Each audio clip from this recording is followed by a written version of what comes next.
வாழிய செந்தமிழ், வாழ்க நற்றமிழர், வாழிய பாரத மணித்திருநாடு. பாரத மணித்திருநாடு நேயர்கள் அனைவருக்கும் வணக்கம். நாம் பேனாமன்னர் அமரர் கல்கி அவர்களின் சிவகாமியின் சபதம் வரலாற்று நாவலை பார்த்து கொண்டிருக்கிறோம். அந்த வரிசையில் இன்று பாகம் 1 பரஞ்சோதி யாத்திரையில் 27ஆம் அத்தியாயம் ஒரு குதிரை. பல்லவ சக்கரவர்த்தியையும் அவருடைய திருக்குமாரரையும் பார்த்த உடனேயே சற்று தூரத்திலேயே சிவிகை தரையில் இறக்கப்பட்டது. ஆயனரும் சிவகாமியும் சிவிகையிலிருந்து இறங்கி பயபக்தியுடன் நடந்து வந்தார்கள். ஆயனரே, வாருங்கள், சிவகாமியையும் அழைத்து வந்தீர்களா? மிகவும் நல்லது. பிரயாணம் சௌக்கியமாக இருந்ததா என்று சக்கரவர்த்தி கேட்டார். பல்லவேந்திரா, தங்களுடைய குடைநிழலின் கீழ் பிரயாணம் சௌக்கியமாக இருப்பதற்கு கேட்பானேன் என்று கூறிய வண்ணம் ஆயனர் அருகில் வந்து வணங்கினார். அவருக்கு பின்னால் அடக்கத்துடன் வந்த சிவகாமியும் சக்கரவர்த்தியை நமஸ்கரித்தாள். அவளுடைய உள்ளத்தில் சக்கரவர்த்தியிடம் பக்தியும் மரியாதையும் நிறைந்திருந்தன. அதே சமயத்தில் இன்னதென்று தெரியாத ஒரு வகை பயமும் குடிகொண்டிருந்தது. சிவகாமி, உனக்கு மங்களம் உண்டாகட்டும். உன்னிடம் அடைக்கலம் புகுந்திருக்கும் பரத சாஸ்திர கலை மேலும் மேலும் வளர்ந்து பூர்ணமடையட்டும் என்று மகேந்திர பல்லவர் ஆசி கூறிவிட்டு ஆயனரை பார்த்து சொல்லத் தொடங்கினார். ஆயனரே, இன்றைக்கு உங்கள் பிரயாணம் சௌகரியமாக இருந்தது என்று சொன்னீர்கள் அல்லவா? இனி நெடுகிலும் அப்படியே இருக்கும் என்று சொல்வதற்கில்லை. இந்த யுத்தம் முடியும் வரையில் சாலைகளிலே சைனியங்களின் நடமாட்டம் அதிகமாயிருக்கும். ஆகையால் இன்னும் கொஞ்ச காலத்துக்கு நீர் இங்கேயே தங்கியிருப்பதே நல்லது. ஆயனருக்கு தூக்கி வாரி போட்டது. ஆரண்ய வீட்டில் அரைகுறையாக செய்யப்பட்டு கிடந்த நடன சிற்ப உருவங்கள் எல்லாம் அவருடைய கண்முள் வந்து நின்றன. பல்லவேந்திரா என்று ஏதோ சொல்லத் தொடங்கினார். மகேந்திரர் தமது குரலை சிறிது கடுமைப்படுத்தி கொண்டு, மறுவார்த்தை வேண்டாம். நீரும் உன் புதல்வியும் நாளை முதல் இங்கே வந்துவிட வேண்டியது. இது நமது ஆக்ஜை என்றார். ஆயனர் நடுங்கியவராய், பல்லவேந்திரா, தங்கள் ஆக்ஜைக்கு மறுவார்த்தையும் உண்டு. அபிதமே செய்கிறேன் என்றார். ஆயனரே, இந்த கோயில்களை எல்லாம் சீக்கிரமாக வேலை செய்யலாமோ, எவ்வளவு சீக்கிரமாக வேலை செய்யலாமோ அவ்வளவு சீக்கிரம் முடிக்க வேண்டும். கோயில்கள் பூர்த்தியாகும் வரையில் நீர் வேறு எந்த வேலையும் கவனிக்க வேண்டியதில்லை. இந்த வேலைக்காக நீர் எப்போது எவ்வளவு திரவியம் கேட்டாலும் கொடுக்கும்படியாக தனாதிகாரிக்கு கட்டளையிட்டிருக்கிறேன். இன்னும் உமக்கு வேண்டிய ஆட்களையும் வேறு வசதிகளையும் உடனுக்குடன் அனுப்பும்படி ஏற்பாடு செய்திருக்கிறேன். எந்த காரணத்தினாலாவது காரியம் குந்தகப்படுவதாக இருந்தால் நீர் குமார சக்கரவர்த்திக்கு செய்தி அனுப்பி வேண்டியதை தெரியப்படுத்தலாம் என்று சக்கரவர்த்தி கூறியதும் அருகில் நின்ற மாமல்லரை ஆயனர் நோக்கினார். அப்போது அவர் முகபாவமானது ஏதோ கேட்க வேண்டும் என்று விருப்பத்தை புலப்படுத்தியது. ஆம் ஆயனரே, இனி சில காலத்துக்கு உமக்கு வேண்டியது எல்லாம் மாமல்லரிடம்தான் தெரியப்படுத்த வேண்டும். நாளைய தினம் பல்லவ சைனியத்துடன் நான் போர்க்களத்துக்கு புறப்பட்டு செல்கிறேன். நான் திரும்பி வரும் வரையில் பல்லவ சாம்ராஜ்யத்தை நிர்வகிக்கும் சகல பொறுப்புகளையும் மந்திரி மண்டலத்தார் மாமல்லருக்கு அளித்திருக்கிறார்கள். நாளை முதல் மாமல்லர் தான் சக்கரவர்த்தி என்றார் மகேந்திர பல்லவர். சக்கரவர்த்தி ஆயனரிடம் சற்று கடுமையான குரலில் கூறி வந்த மொழிகளை கேட்டு கவலையும் பயமும் கொண்டிருந்த சிவகாமி அவருடைய கடைசி வார்த்தைகளை கேட்டதும் அளவில்லாத குதூகலம் அடைந்தாள். அவளுடைய மனத்தில் பலவித இன்பகரமான எண்ணங்கள் பொங்கி ததும்பின. அவற்றுள் முக்கியமானது மாமல்லர் இப்போது போர்க்களத்துக்கு போகவில்லை என்பதுதான். அதனோடு சக்கரவர்த்தியும் போய்விடுகிறார். மாமல்லர் சக்கரவர்த்திக்குரிய சர்வாதிகாரங்களுடன் இருக்கப் போகிறார். இனி அவரும் தானும் அடிக்கடி சந்திப்பதற்கு தடை ஒன்றும் இராது. தாமரை குளக்கரையில் மாமல்லரை சந்தித்து அளவலாவுவதை பற்றி பகற்கனவுகள் சிவகாமியின் உள்ளத்தில் எழுந்தன. முகத்தில் அவளை அறியாமல் முறுவல் தோன்றியது. ஆசை ததும்பிய கண்களின் ஓரத்தினால் மாமல்லரை அவள் பார்த்தாள். ஆனால் ஐயோ, இதென்ன? அவருடைய கருணை ததும்பும் முகத்தில் இப்போது ஏன் இந்த கடுகடுப்பு? தன்னை ஏன் அவர் திரும்பி பார்க்கவில்லை? ஒருவேளை தான் அவ்விடம் வந்ததே அவருக்கு பிடிக்கவில்லையோ? பின்னரும் 2-3 தடவை சிவகாமி மாமல்லரின் முகத்தை ஆவலுடன் நோக்கினாள். அவர் அவள் பக்கம் பார்க்கவே இல்லை. நேற்று தாமரை குளத்தில் அகன்ற கண்களால் விழுங்கி விடுவோர் போல் தன்னை பார்த்தவர், பின்னர் வீட்டிலே சக்கரவர்த்தியும் ஆயனரும் பேசிக் கொண்டிருந்த போது அடிக்கடி கண்களினாலேயே தன்னிடம் ரகசியம் பேசியவர், இப்போது தன்னை பார்க்கவும் விரும்பாதவர் போல் இருப்பதன் காரணம் என்ன? சிவகாமியின் கண்களில் கண்ணீர் ததும்பும் போலிருந்தது. அவள் விரைவாக அங்கிருந்து அப்பால் சென்று ஒரு பாறையின் பின்னால் ஒதுங்கி நின்றாள். ஆனால் நரசிம்மருடைய மனநிலை உண்மையில் எவ்வாறு இருந்தது? ஆம், அவர் கோபம் கொண்டுதான் இருந்தார். ஆனால் யார் மீது என்பதை நாம் அறியோம். அது நரசிம்மருக்கே தெரிந்திராத போது நமக்கு எப்படி தெரிந்திருக்க முடியும்? மாமல்லருடைய உள்ளத்திலே சிவகாமியிடம் பிரேமை பொங்கிக் கொண்டிருந்தது. சிவிகையிலே அவளுடைய திவ்ய வதனத்தை பார்த்ததும் அவருக்கு எல்லையில்லாத குதூகலம் ஏற்பட்டது. உடனே ஓடிச் சென்று அவளை வரவேற்க வேண்டுமென்றும் கையை பிடித்து சிவிகையிலிருந்து இறக்கிவிட வேண்டுமென்றும் ஆவல் பொங்கிற்று. அதெல்லாம் முடியாமற் போகவே அவரது ஆசை கோபமாக மாறியது. அந்த கோபமானது எல்லாவற்றையும் எல்லாரையும் தழுவி நின்றது. பெரிய சாம்ராஜ்யத்துக்கு உரிமையுடன் பிறந்த தமது பிறப்பின் மேலேயே அவர் கோபம் கொண்டார்.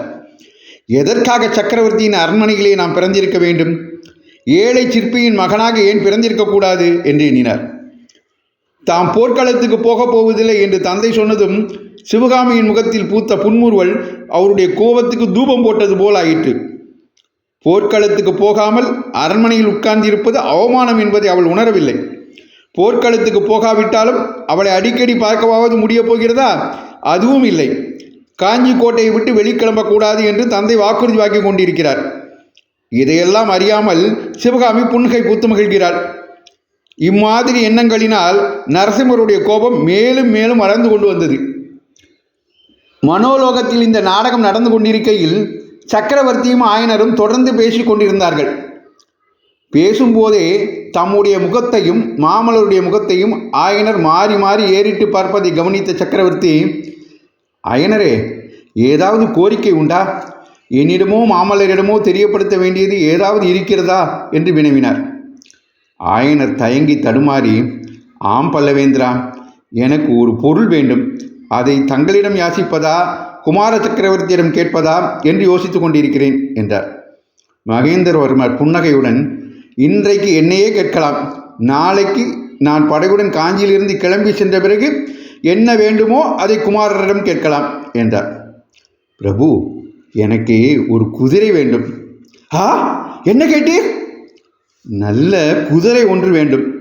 குதிரையா? குதிரை வேண்டும் என்றா கேட்டீர்?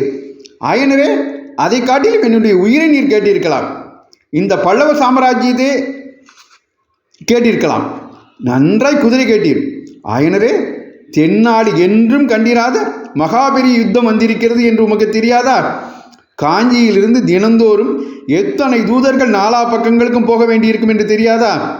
குதிரையை தவிர வேறு ஏதாவது கேளும் என்று சக்கரவர்த்தி சரமாரியாக பொழிந்து நிறுத்தினார். மகேந்திர பல்லவர் இவ்வளவு படபடப்புடன் பேசி கேட்டு ஆயனார் அறியாதவர் ஆதலால் மிரண்டு ஸ்தம்பித்து நின்றார். ஓஹோ, உமக்கு வேறு ஒன்றும் வேண்டாம், குதிரைதான் வேண்டும் போலிருக்கிறது. பல்லவ சாம்ராஜ்யத்தின் மகா சிற்பி ஒரு குதிரையை யாசித்தார். அதை மகேந்திர பல்லவன் கொடுக்கவில்லை என்ற பழிச்சொல் எனக்கு வேண்டாம். குதிரை தருகிறேன், ஆனால் எதற்காக என்று மட்டும் சொல்லும். நீரும் சிவகாமியும் பிரயாணம் செய்வதற்கு வேண்டிய சிவிகைகளும் சிவிகை தூக்கும் ஆட்களும் இருக்கிறார்கள் அல்லவா? பின் குதிரை எதற்கு என்று சக்கரவர்த்தி கேட்டு நிறுத்தினார். ஆயனர் சற்று தைரியம் அடைந்து, பல்லவேந்திரா, மிகவும் முக்கியமான ஒரு காரியத்தை முன்னிட்டு தான் கேட்டேன். ஆனால் அதனாலே யுத்த காரியங்கள் தடைப்படுவதாக இருந்தால் என்று நிறுத்தினார். அந்த முக்கியமான காரியம் என்ன? எனக்கு தெரியலாம் அல்லவா? அல்லது ஏதேனும் ரகசியமாயனரே? பிரபு, ரகசியம்தான். ஆனால் தாங்கள் அறியக்கூடாத ரகசியம் அல்ல. அஜந்தா வர்ண சித்திரங்களின் ரகசியத்தை அறிய வேண்டுமென்று எத்தனையோ தடவை நாம் பேசிக்கொண்டதில்லையா? அந்த வர்ண ரகசியத்தை அறிந்தவர் ஒருவர் நாகார்ஜுன பர்வதத்தில் உள்ள புத்த சங்கிராமத்தில் தற்சமயம் இருக்கிறார். இதை முன்னமே ஏன் சொல்லவில்லை? ஆயனரே, இவ்வளவு முக்கியமான காரியம் என்று தெரிந்திருந்தால் ஆட்சேபமே சொல்லியிருக்க மாட்டேனே. அஜந்தாவின் அற்புத சித்திரங்களை நேரில் போய் பார்த்து விட வேண்டுமென்று ஆசை எனக்கு உண்டு. அதற்காக வாதாபி புலிகேசியுடன் சிநேகம் செய்து கொள்ள வேண்டும் என்று கூட ஒரு காலத்தில் நான் எண்ணியிருந்தேன். அதெல்லாம் பகற்கனவாய் போய்விட்டது. போகட்டும், குதிரை அவசியம் தருகிறேன். ஆயனரே, குதிரை மட்டும் போதுமா? இன்னும் ஏதாவது வேண்டுமா? பல்லவேந்தரின் ரிஷப லட்சணை பதித்த பிரயாண சீட்டும் வேண்டும். இது யுத்த காலம் அல்லவா? அதுவும் தருகிறேன். இவ்வளவு முக்கியமான காரியத்துக்கு யாரை அனுப்புவதாக உத்தேசம்? ஆயனரே, ஒருவேளை நீரே போவதாக உத்தேசமா? எனக்கு குதிரை ஏறவே தெரியாது பிரபு. என்னுடைய சீடன் ஒருவனை அனுப்புகிறேன். பகைவர் படைகள் வரும் வழியிலே அவன் போக வேண்டியிருக்குமே. கையில் நல்ல ஆயுதம் எடுத்து போக வேண்டும். இதோ இந்த வேலை அவனிடம் கொடுத்து அனுப்புங்கள் என்று கூறி சக்கரவர்த்தி நரசிம்மரிடமிருந்து தாம் வாங்கி வைத்திருந்த வேலை நீட்டினார். ஆயனர் சற்று தயங்கி நிற்கவே, ஏன் தயக்கம்? இந்த வேல் நீர் அனுப்ப போகும் வாலிபனுடைய வேல்தான். மதயானையின் கோபத்திலிருந்து உம்மையும் சிவகாமியும் பாதுகாத்த ஆயுதம்தான். பரஞ்சோதி இதை வாங்கிக் கொள்ள ஆட்சேபிக்க மாட்டான் என்றார் சக்கரவர்த்தி. இதை கேட்ட ஆயனர் மட்டுமல்ல, நரசிம்மரும் சிவகாமியும் கூட ஆச்சரிய கடலில் மூழ்கினார்கள். ஆயனர் தட்டு தடுமாறி, பல்லவேந்திரா, தங்களுக்கு எப்படி தெரிந்தது என்றார். புத்த பகவான் என் கனவிலே வந்து சொன்னார். அன்று உன் வீட்டில் தம்முடைய சிலைக்கு பின்னால் ஒளிந்திருந்தவர்களை பற்றியும் புத்தர் எனக்கு கூறினார். ஆயனரே, பல்லவ சக்கரவர்த்தியின் கண்களுக்கும் காதுகளுக்கும் எட்டாமல் பல்லவ சாம்ராஜ்யத்தில் எதுவும் நடக்க முடியாது என்று உமக்கு தெரியாதா? உடனே ஆயனர் கைகூப்பி வணங்கி, பல்லவேந்திரா, நான் ஏதேனும் தவறு செய்திருந்தால் மன்னிக்க வேண்டும். சித்திரக்கலையில் உள்ள ஆசையினால் இந்த காரியத்தில் இறங்கினேன் என்று தொண்டையடைக்க கூறினார். சிற்பியாரே, அஜந்தா ரகசியத்தை அறிவதில் உமக்கு எவ்வளவு ஆசையோ அவ்வளவு எனக்கும் உண்டு. திவ்யமாய் பரஞ்சோதியை அனுப்பி வையும். ஆனால் இதெல்லாம் எனக்கு தெரிந்ததாக அந்த புத்த பிக்ஷுவிடம் மட்டும் சொல்ல வேண்டாம். ஏனோ தெரியவில்லை, பௌத்தர்களுக்கு என் பேரில் இல்லாத சந்தேகங்கள் எல்லாம் தோன்றுகின்றன. புத்த பகவானிடம் எனக்குள்ள பக்தி அவர்கள் அறியவில்லை. ஆயனரே, குன்றை குடைந்து அமைக்கும் இந்த 5 கோயில்களில் ஒன்றில் புத்த பகவானுடைய பிரம்மாண்ட சிலை ஒன்று செய்து வைக்கப் போகிறேன். அதை பற்றித்தான் நீர் வரும்போது மாமல்லரிடம் சொல்லிக் கொண்டிருந்தேன் என்றார் சக்கரவர்த்தி. இவ்விதம் இங்கு ரசமான சம்பாஷணை நடந்து கொண்டிருந்த போது பாறை ஓரத்தில் சற்று மறைவாக நின்று இதையெல்லாம் கேட்டுக்கொண்டிருந்த சிவகாமியின் உள்ளத்தில் பலவிதமான எண்ணங்கள் அலையெறிந்து எழுந்தன. இந்த சக்கரவர்த்தி தான் எவ்வளவு சதுரராய் இருக்கிறார். புத்த பிக்ஷுவை பற்றி மாமல்லரிடம் நாம் எச்சரிக்கை செய்ய வேண்டும் என்று இருக்க, இவருக்கு ஏற்கனவே எல்லாம் தெரிந்திருக்கிறதே. இவரிடம் எதையும் மறைத்து வைக்க முடியாது போலிருக்கிறதே.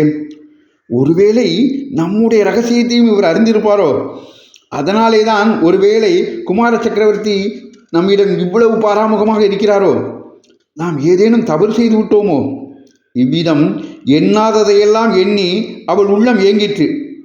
விரைவிலே குமார சக்கரவர்த்தியை தனிமையில் பார்த்து அவருடைய கோபத்துக்கு காரணம் தெரிந்து கொண்டாலன்றி அவளுக்கு மனசாந்தி ஏற்படாது என்று தோன்றியது. தற்செயலாக சிவகாமியின் பார்வையில் கீழே தரையில் கிடந்த ஒரு காவி கட்டியின் மேல் விழுந்தது. சட்டென்று ஒரு யோசனை தோன்றிற்று. அந்த காவி கட்டியை குனிந்து எடுத்துக்கொண்டு பாறையில் சித்திரம் வரையலானாள். குளத்தின் தண்ணீருக்கு அடையாளமாக ஆடையை போன்ற 2 கோடுகளை இழுத்தாள். அதன் மேல் ஒரு தாமரை பூவை வரைந்தாள். பக்கத்தில் 2 தாமரை மொட்டுகளையும் போட்டாள். குளத்தின் கரையிலே ஒரு மான்குட்டியின் சித்திரத்தை எழுதினாள். எழுதும்போதே கடைக்கண்ணால் பார்த்து நரசிம்மவர்மர் தன்னை கவனிப்பதை தெரிந்து கொண்டாள். சித்திரம் எழுதி முடிந்ததும் சிவகாமியின் மனதில் அமைதி ஏற்பட்டது. அந்த சித்திரத்தில் அடங்கிய செய்தியை நரசிம்மவர்மர் கட்டாயம் தெரிந்து கொள்வார். மற்றவர்களுக்கோ அதில் அர்த்தம் ஒன்றும் இராது. ஏதோ கிறுக்கி இருக்கிறது என்றுதான் எண்ணிக்கொள்வார்கள்.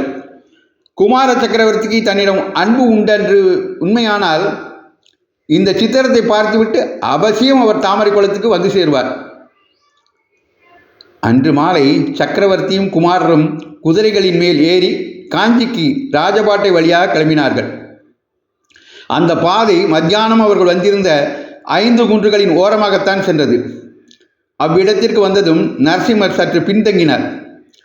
சிவகாமி சித்திரம் எழுதிய பாறைக்கு அருகில் வந்ததும் குதிரையை நிறுத்திவிட்டு கீழே இறங்கினார். அங்கே எழுதியிருந்த சித்திரத்தை பார்த்ததும் அவருடைய முகம் அந்த தாமரையைப் போலவே மலர்ச்சி அடைந்தது. தரையில் கிடந்த அதே காவி கட்டி அவரும் எடுத்து மானுக்கும் தாமரைக்கும் நடுவில் ஒரு வேலின் சித்திரத்தை எழுதினார். இத்துடன் இந்த 27ஆம் அத்தியாயத்தை முடிக்கிறார் அமரர் கல்கி அவர்கள். அமரர் கல்கி அவர்களின் சிவகாமியின் சபதம் வரலாற்று நாவலை தொடர்ந்து கேட்டு மகிழ பாரதமணி திருநாடு சேனலை தொடருங்கள் என்று உங்களை விரும்பி வேண்டி கேட்டுக்கொண்டு விடைபெறுகிறேன். நன்றி, வணக்கம், ஜெய் ஹிந்த்.